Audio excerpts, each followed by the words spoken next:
लग थस कत का सुघ घर, ओ कत का सुघ घर हंसते मन माया भरे, तन माया भरे, जिंदगी माया भरे। तै तो मोर मायारू हंस रे, तै मोर मायारू हंस रे।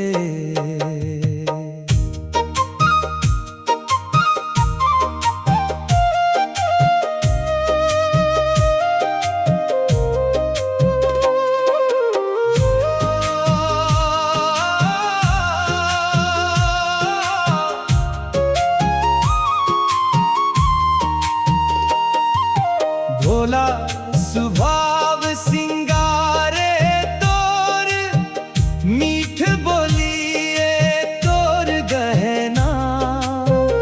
फूल कस है महक तोर का, कहब तोर सादगीला।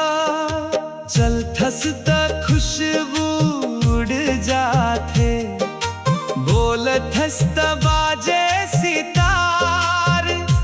तोर बोली के मिठास सुन के मनवा डोलत जाते। माथे मनई है बिंदिया, नैना मनई है काजल। सादा रूप मगोरी तै, लग थस कत का सुघ घर।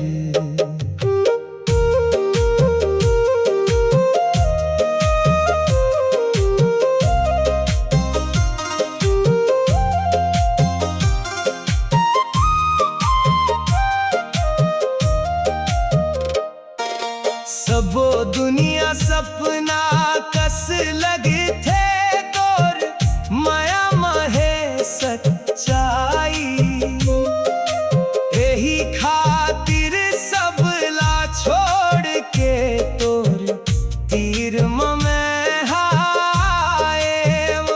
पखना कस मोर हृदय रहिस, छू के सोना तय कर डारे।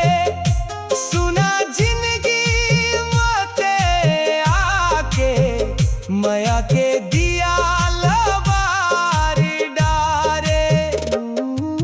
मन माया भरे,